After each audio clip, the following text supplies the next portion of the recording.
그 다음에 우리 헌법이 이론적으로 어떤 모습을 가고 있나, 사법부 독립 문제가 형편없이 되어 있습니다. 아시다시피 대법원장을 포함한 대법관들, 헌법재판소장을 포함한 헌법재판관들, 선관위원장 임명을 대통령이 물론 주도하지만 대통령목, 대법원장목, 여당목, 야당목 이렇게 정파적으로 나눠져 있어요. 따라서 대법원이나 헌법재판소가 판결을 할 때 누굴 의식하겠습니까? 자기를 밀어준 당, 자기를 임명해준 사람을 생각해서 재판할 수밖에 없다고. 뭐 예를 들면 많습니다. 오공과 관련해서 온갖 헌법 소원이 올라가지만 이게 대부분 다 각하야. 왜? 오공하면 전부 다 짓밟으니까. 또 뭐 오공하는 정당도 없으니까. 또 오공을 정화하는 집권 세력이니까. 백전백패요. 물론 이건 오공의 문제가 아니고 법치의 문제입니다. 그리고 이게 사법부 독립에서 특히 정치적, 사회적 의미가 큰 사건은 늘 정치적으로 권력의 영향을 받아서 결론이 났다. 여러분 부인하지 못할 겁니다. 우리 사법부는 권위주의적이고 국가주의적이고 관료주의적 일제 식민 잔재가 문화가 가장 깊이 남아있는 데가 검찰 사법부입니다. 조사해 보세요. 제가 역사바로서의 재판 때문에 검찰 조사받고 감옥소 가서 2년 살면서 억울하게 생각한 건 아니지만 제가 미국에서 이제 법치라고 부분을 유심히 봤거든요. 미국의 민주주의 체제를 제가 공부하고 왔단 말이에요. 그러면서 제가 이제 한국의 검찰 수사를 받고 재판을 받아보니 이건 제가 표현할 말이 없습니다. 예? 와이에서 시킨 대로 조사하고 재판했다고. 그야말로 정치재판, 정치수사. 그 당시 대법원자 이용관이고 1심의 김영일 재판장이고 고법의 권성 재판관인데 검찰의 기소장대로 재판을 거의 더 플러스했다고. 그래서 제가 검찰 수사를 받으면서 한국의 검찰이 이렇구나 하는 확신을 가졌습니다. 오늘 우리 한동훈 법무장관이 고생을 하던데 한동훈 장관은 훌륭한 법무장관이다 라고 우리가 견제를 하더라도 뭐 윤 대통령이 검찰총장 출신이고 뭐 자기는 국가에 충성한다고 하는 분이지만 선배들이 어떤 검찰 운영을 했고 어떤 사법부 운영을 했다는 것은 절대 잊어버리면 안 됩니다. 여러분들의 문제일 수가 있어요. 뭐 선배니까 우리는 관계없어. 한번에 검찰의 문화, 사법부 문화 하루아침에 바꿔질까요?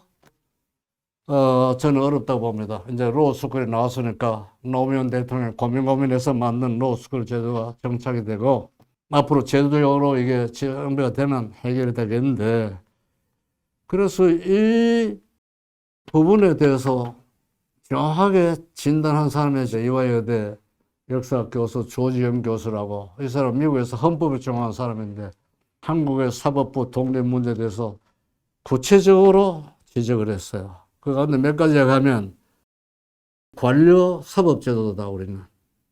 맞죠? 제왕적 대법원장의 권력 행사다.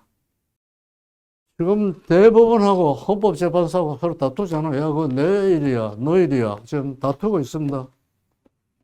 그래서 이 사법부 독립 문제 관련해서 좀 더 구체적으로 강조하겠습니다. 이걸 강조하는 이유는 비단 전두환, 오공, 박근혜 이런 분의 문제가 아니고 한국 사법부의 독립 법치와 관련된 지극히 근본적인 문제이기 때문에 오늘은 포화폐가 당하지만 내일은 여러분이 당할 수 있어요. 법이라고 하면 그렇습니다. 그렇기 때문에 나는 전두환이 싫어하니까 잘 돼서 이렇게 박수 치지 마십시오. 전두환 대통령 잘못된 건 처벌받아야지. 그러나 이건 아니야 하는 시민적 양심을 가지고 평가해야지. 이 사람 나 미워하기 때문에 무슨 위법 불법으로 처벌해도 나는 오케이. 이래 가지고는 선진국가 안 됩니다. 선진국은 그렇지 않아요. 내가 저 사람 믿지만 그 법의 문제는 정확하게 따집니다. 역사바로서 재판, 5.18 특별법, 서구비법, 위헌이죠. 정치검찰, 정치판사, 이게 역사바로서의 재판입니다. 그걸 가지고 50 주역들을 지금까지 비판하고 온갖 불이익을 주고 있죠. 더 제가 의심스러운 거는 50편 든다는 말을 듣기 싫어서 그걸 알면서도 이 사법부 독립과 법치와 관련된 문제를 언급하지 않는 훌륭한 언론사들이 저는 응원이 많습니다. 50은 내가 찬성하지 않지만 이 부분은 50과 관계없이 독립한 부분이고 잘못됐다. 여기까지는 비판할 수 있어야 되지 않을까요? 그러나 50 말만 했다는 내가 빗발치는 문제가 나로 오니까 아예 상관 안 한다. 이게 잘못된 겁니다.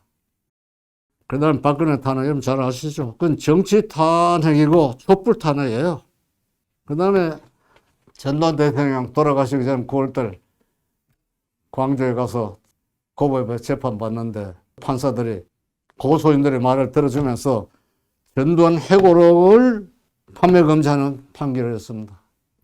표현의 자유, 출판의 자유가 있는 이 자유가 헌법에 명시되어 있는 국가에서 명문대학교 나온 판사들이 광주 시민을 믿고 했는지는 모르지만 그따위 판결하면 안 되죠. 김일성 회고록은 판매가 된대요. 우리 국민들은 50에 대해서 알 권리가 있고 알아야 돼요. 그래야 50에 대한 비판에 대한 기준을 가질 수 있고 우리 현대사를 제대로 볼 수 있지. 그거 빼놓고는 현대사 설명이 되지 않습니다. 그런데 그걸 말하면 안 돼. 그러니까 5.18 왜곡 처벌법. 이건 지금 국민의힘에 IT 팀장으로 가 있는 지난번 더불어민주당 양향자 의원 광주 출신인데 삼성 임원 출신이잖아요. 이번에 앞장섰다고 그 전에 박지원이가 국회 있을 때 주장을 했어요. 민주라고 하는 부적을 가지고 민주주의의 혜택을 누린 사람들이 가장 반민주적 입법을 주저하지 않는다. 이런 나라에 우리가 살고 있어요. 파시스트적 수법이에요. 모든 것은 법의 이름으로 반대 세력을 제압하고 반대 세력에 입을 막고 불이익을 주는 이게 바로 파시스트적 수법입니다. 그리고 북한 전단 살포 금지법, 북한 눈치 김여정의 주문을 받고 뚝딱 법 만들었다고 많은 언론들이 반다고 했는데 최근에 유엔에서 인권이사에 한국을 뺐다고 그건 당연한 기회래요. 마치 외교가 잘못돼서 우리가 서울에서 천만에요. 그 사람들이 한국의 인권상을 모를까요? 북한 인권에 대해서 침묵하는 나라, 표현과 출판의 자유를 제한하는 나라, 탈북한 어부를 강제 북송하는 나라. 아니 이런 나라를 인권이사국에 포함시켜 준다면 그건 유엔 인권이사회 자격이 없죠. 그래 놓고는 우리는 마치 인권이사국이 자격이 있는 것처럼 이게 외교가 좀 소홀했다 이런 평가를 하던데 솔직합시다 우리. 예? 솔직한 사람에게는 희망이 있습니다. 그러나 솔직하지 않으면 희망이 없죠. 그 다음에 우리 헌법에 보면 반자유주의적 경제조항이 많습니다. 특히 사유재산권을 침해할 수 있는 여지가 많아요. 이게 고쳐야 돼. 그 다음에 우리가 단원제인데 앞으로 양원제 해야 됩니다. 미국이 왜 양원제 했나? 이건 로마의 모델을 참고했어요. 로마는 원로원이 있습니다. 뭐 귀족들 가장 강력한 정책 다룬 데죠. 민회, 호명관이 있었다고. 소위 평민의 생명과 자유를 보호하기 위한 제도가 호명관인데, 호명관은 원로원도 탄핵할 수 있었습니다. 소위 평민을 보호하는 제도적 정체야. 그래서 로마 공화정이 많은 연구의 대상이 되는 건데, 이걸 특히 제임스 매디슨이 깊은 관심을 가지고 헌법에서 결정할 때 양원제를 택했는데, 입법부, 사법부, 행정부 기본적으로는 분립을 하되, 그러면 입법부가 독재하면 어떻게 되나? 같은 사람이 몽땅 모여가지고, 그렇게 되면 이건 가장 무서운 독재가 된다 하는 걱정을 한 거예요. 그럼 이걸 어떻게 할 거냐? 이외에도 나누라 해서 이게 양원제가 된 겁니다. 따라서 하원에서 했다고 해서 끝나는 게 아니라, 상원 임기가 6년인데 좀 더 경험 많은 베테랑들이 앉아가지고 국가를 위해서 이걸 다 요리하잖아요. 그런데 이제 우리처럼 민주공화국 체제 경험이 낮은 나라에다가 뭐 떼창을 막 불러대는 나라에 단원제를 하다 보니 다수당이 되면 지금 뭐더러 하는 거예요? 지금 이 현상이 제임스 매디슨이 걱정했던 현상이 지금 대한민국 국회에서 벌어지고 있습니다. 윤석열 대통령은 사실 식물 대통령이에요. 국회 동의를 받아야 되는데 이의가 안 해주는 거야. 그러면 이의가 대통령 판단 입법을 만들어서 보내면 대통령이 거부권을 행사할 수 있죠. 그리고 국회 다시 돌려보내면 다시 해야 되는데, 그 경우에 어떻게 될까요? 그게 또 새로운 정쟁거리가 된다고. 그것도 한두 번이지 매번 할 수가 없어요. 왜? 끝없는 정쟁을 유발하는 원인이 되기 때문에 정당하고 정당하고를 떠나서 국정이 필요하고 국민은 신경질 나고 국가는 필요하니까 거부권 행사도 한계가 있습니다. 이게 왜 그러나? 민주주의 사상도 빈약한 데다가 제도도 제대로 안 된 나라에다가 이런 단원제를 하다 보니 되는 게 없습니다. 따라서 이 단원제 다수당을 위해서 각 당은 전력 투구를 하게 되는데, 여기에서 보이지 않는 정치적 부패가 있을 수밖에 없다고. 정치는 돈이고 선거는 돈이에요. 따라서 앞으로 우리도 반드시 양원제를 해야 됩니다. 단원제 하면 안 돼요. 그래서 이외에도 분리해서 견제가 돼야만 입법부 독재를 막을 수 있다. 제일 무서운 게 입법부 독재입니다. 법을 마음대로 만드니까요. 탄핵권도 갖고 있죠. 감사권도 갖고 있죠. 이건 누구도 막을 수 없습니다. 한 사람의 독재는 쉽게 우리가 제압할 수 있지만, 다수당 떼거리가 돼서 독재를 하게 되면 이건 정말 어렵습니다. 한국이 제임스 매디슨이 건국 때 걱정했던 그 부분이 잘 나타나고 있습니다. 그래서 앞으로 우리는 개헌을 할 때요, 저 개헌 의견입니다. 현재 법에는 국회가 주관하도록 되어 있습니다. 대통령이 뭐 발의를 하든가. 그러면 정치인, 뭐 법조인 맨날 하는 그 멤버들 앉아서 요리하는데, 과거에 그렇게 하다 보니까 어떻게 됐냐면, 이 사법부 부분은 거의 다 이게 손을 안 댔다고. 법조 전문들이 자기들 다투니까. 그 정신도 잘 모르니까요. 그리고 정략적으로 이걸 했다고. 뭐 정부 형태, 대통령 이런 데만 관심이 있지 다른 데는 관심이 별로 없습니다. 그러나 우리는 다음 개헌은 재헌 차원에서 완전한 헌법을 만들어야 됩니다. 다시는 개헌이 필요 없는 헌법. 이거 만들려면 기존의 개헌법은 없애고 새로운 개헌 준비법을 만들어서 그 준비법에 의해서 지식과 지혜를 갖춘 국민의 대표들이 그야말로 이상적인 헌법을 제대로 만들도록 해야 되지.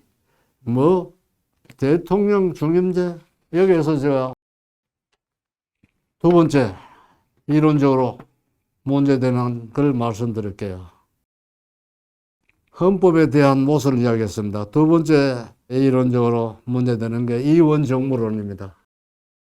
그래서 제왕적 대통령을 없애기 위해서는 대통령 권력을 나눠 갖자 하는 게 이원 정부제예요. 그런데 모든 정치 제도는 전통과 문화, 역사를 반드시 확보를 해야 됩니다. 반드시.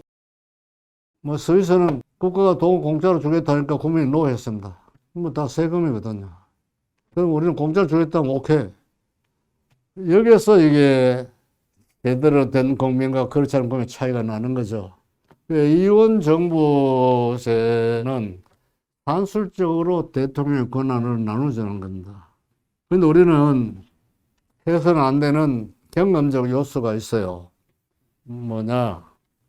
장면 내각이 민주당 정부인데 내각제에서 대통령의 연보선, 뭐 간선이죠. 총리의 장면. 같은 당인데, 그래서 연보선 대통령 내가 정신적 대통령이다. 이러면서 이제 태각태각 했는데 강요 자리를 놓고 다퉜습니다. 알짜배기 장관은 내 사람 시키자. 이렇게 충돌을 했어요. 그러면서 정치가 초래하고 뭐 학생들 남으로 가자, 북으로 가자. 그래서 혁명이 일어났습니다. 그래서 오늘날 우리 내각제에 대한 부정적 인식이 그때 인식이에요.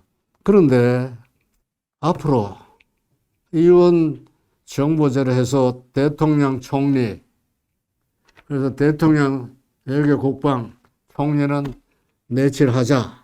그게 이원 정부제인데 김영호 의원한테 만들어 놓은 안 보니까 대통령은 직선제로 돼 있더라고.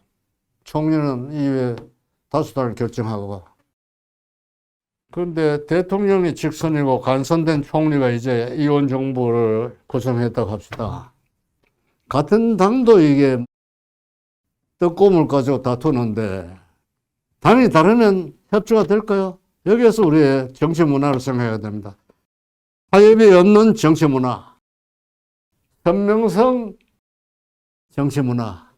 아니, 타협이 없는 정치인데 당이 다른 직선 대통령 총리가 타협이 될까요? 특히 인사, 예산, 정책 문제 놓고 사사관관 충돌하면 대한민국 어떻게 되겠습니까?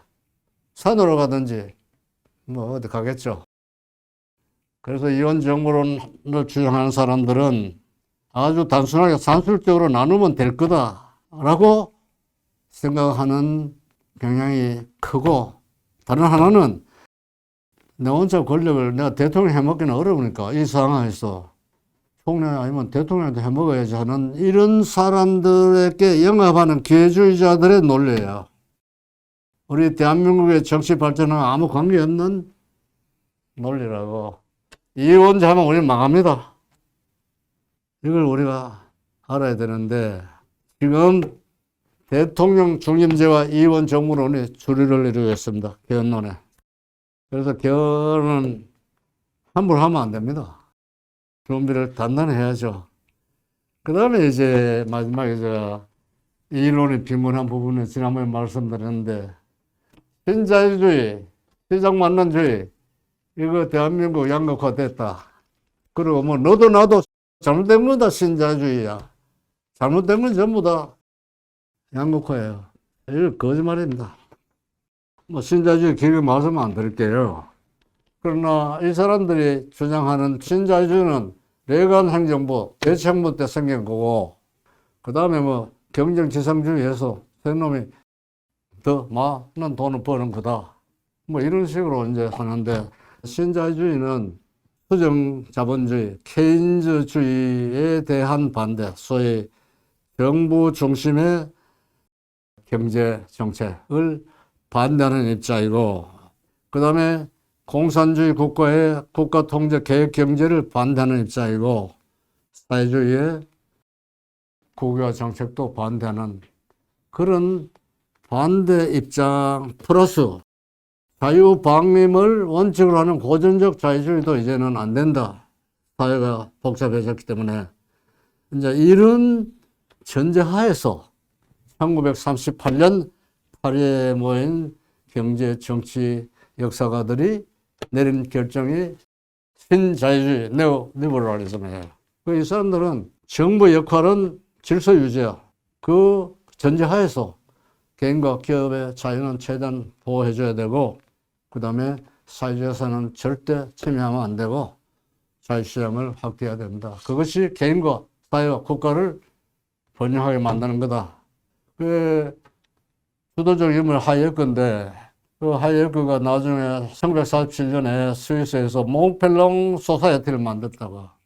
지금도 계속되고 있어요. 38명으로 시작돼 가지고 지금 500명이래. 최근에 우리 한국에서도 성균관대학교 김인철 명예교수께서 오슬로에서 한 75주년 총회 참관해서 그 참관기를 썼더라고요. 이 사람들이 그냥 지금도 막대합니다. 신자유주의와 세계화의 기수들이에요. 그래서 이 사람들은 뭐냐면 주제가 20세기를 위한 자유주의 재창조. 이게 이번 75차 총회의 주제였대요. 여기에서 이 주제 발표자 한 이야기가 뭐 고전적 이야기예요. 뭐냐면 이렇게 이야기했습니다. 우리 인간이 자신에게 주어진 정당한 자유와 권리를 보장받기 위해서는 민주주의, 법치, 그 다음에 시장경제, 시민사회가 밑바탕이 돼야만 된다. 라고 이야기했습니다. 따라서 이 신자유주의라고 하는 게 그렇게 간단한 게 아니다. 서구 제국주의자의 업무도 아니고, 뭐 미국이 주도한 것도 아니고, 영국이 주도한 것도 아니에요. 주도적 인물은 오스트리아 경제학자들이에요. 그런데 이정우 교수가 노무현 정부에 참여했죠. 신자유주의와 한국 경제의 대안이라는 글을 썼는데 이분이 이렇게 이야기했습니다. 한국은 케인즈주의적 복지 정책을 거치지 않았기 때문에 가장 비참하고 가난한 사람 살기 어려운 시장만능주의, 신자유주의 체다 이렇게 이야기했습니다. 여러분 이 말 믿습니까? 우리는 자유시장 경제에서 잘 먹고 사는 나라예요. 우리의 빈부 격차가 있지만 우리나라가 세계에서 아주 비참한 나라입니까? 아니죠. 우리는 잘 사는 나라입니다. 가난한 사람은 있지만 더 잘 살아야죠.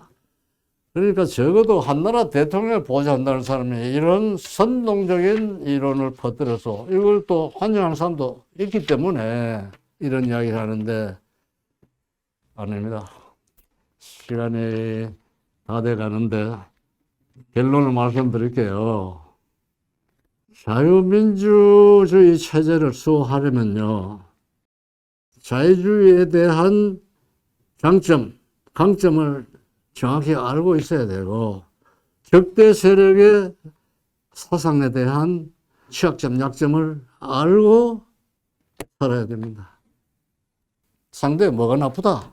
저런 말을 왜 할까? 이거 판단할 줄 알아야 되는군요. 따라서 사상은 국가의 정신이고 개인의 정신입니다.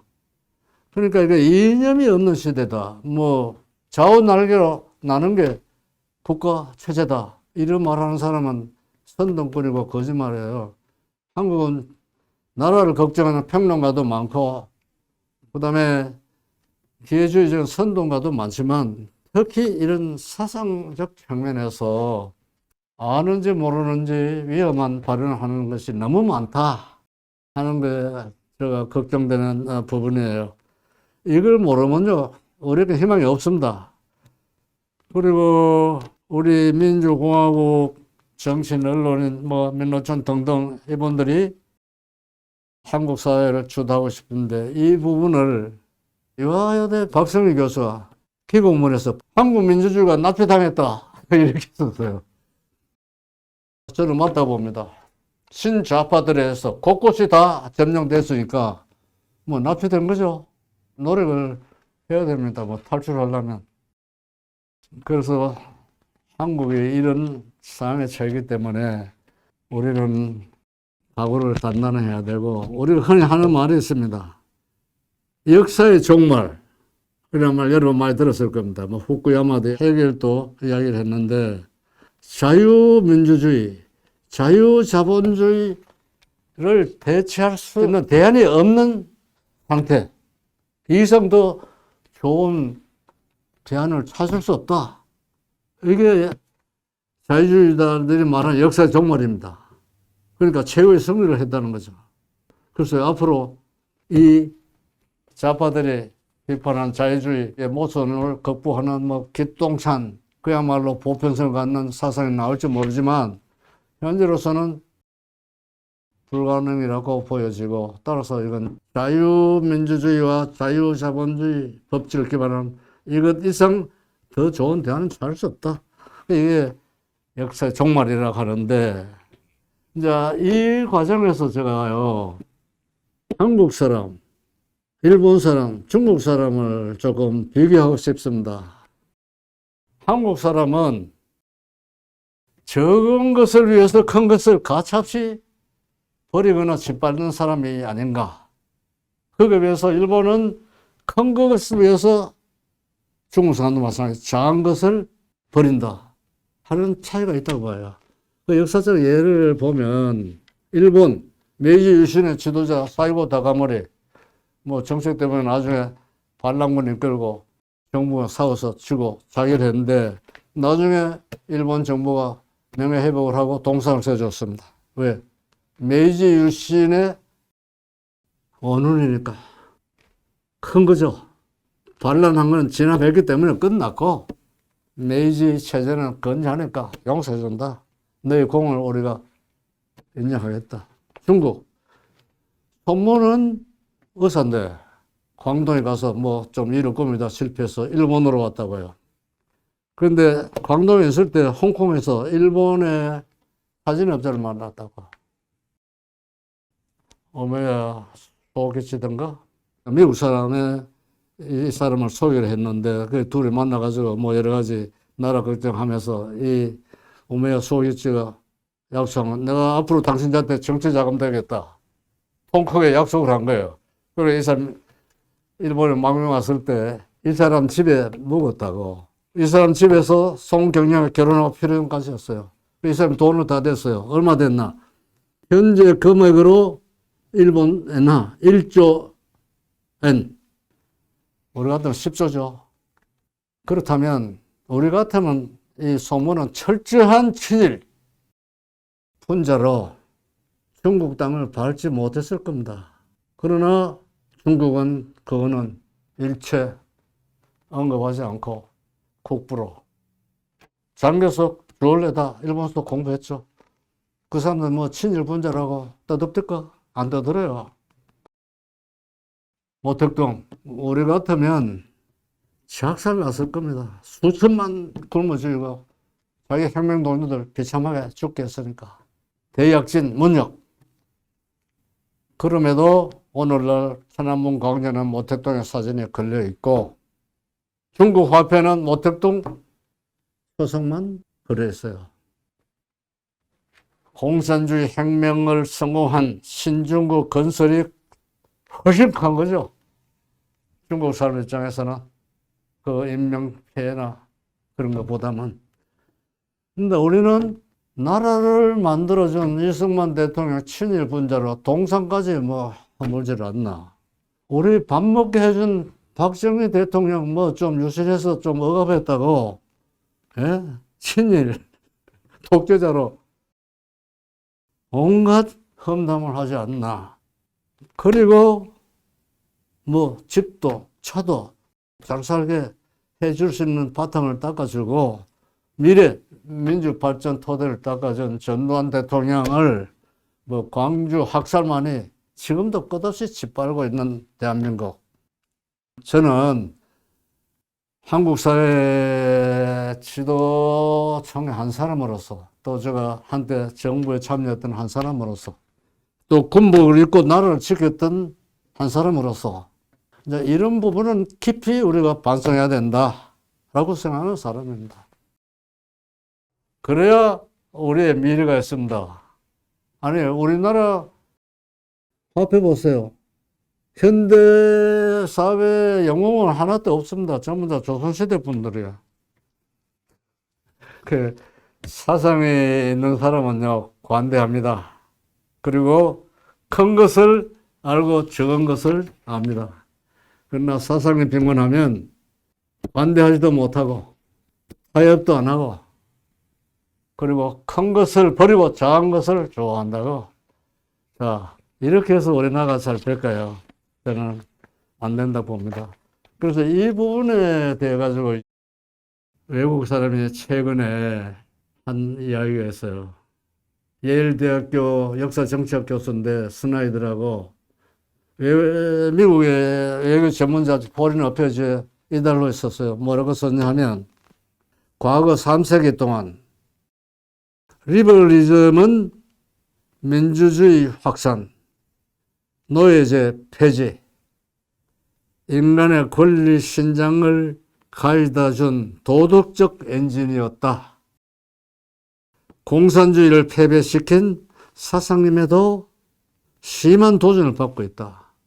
우리는 꺼져가는 엔진에 불을 붙여가지고 다시 살려내야 하고 자유와 사상의 다양성을 유지하면서 미래 세대가 우리에게 감사함을 느끼도록 자유주의 토대를 굳게 다시 한다라고 썼어요. 제가 드리고 싶은 말씀입니다. 그리고 여러분 잘 아실걸요. 적자생존이라는 이야기를 한 유명한 영국의 사회학자, 철학자 허버트 스펜서 1903년에 고인이 됐는데 이분이 이제 개인주의, 경쟁, 자유시장, 사회재산 이거 굉장히 강조했는데 이분이 소위 사회 진화론을 정립한 유명한 분인데 이분이 이렇게 이야기했습니다. 진화라고 하는 것은 붕괴와 소멸을 거친 다음에 이루어지는 거다. 붕괴, 소멸 없으면 진화가 안 된다. 그 다음에 개인주의는 사회주의와 전쟁을 거친 다음에야만 주어진다. 이게 우리 보고 하는 소리 같아요. 우리는 전쟁도 겪고 사회주의 냄새도 맡고 지금 겪고 있고 그리고 우리 개인주의 사상을 고착시키기 위해서 투쟁하고 있죠. 아직 완전히 주어진 게 아닙니다. 그러니까 이런 분들의 이야기라고 하는 게 그때나 지금이나 변함없는 진리다. 따라서 우리가 근원적인 모순이 사상의 빈곤, 정치의 전근대성, 법치의 정근대성, 시민사회 타락이지만 그 가운데 사상의 빈곤이 가장 근원적이고 거기에 따른 이론적 빈곤이 이걸 더 확대해 가고 있는데 이걸 해결하지 못하면 정치 발전도 불가능이고 법치 발전도 불가능하다. 이 말은 뭐냐? 정치 근대화, 법치 근대화 불가능하다. 따라서 한강의 기적 완성은 불가능하다는 건데 만약 우리가 성공하면 완성하는 거죠. 이걸 우리 젊은 세대들이 가슴 깊이 새겨서 꼭 그런 세상을 만들어 주기를 부탁하고 우리의 소위 기적의 세대, 박정민 시대, 전두환 시대를 살았던 이 기적의 세대들이 열심히 응원을 해서 꼭 그런 날이 오기를 바랍니다. 저는 여기서 마치겠습니다. 감사합니다.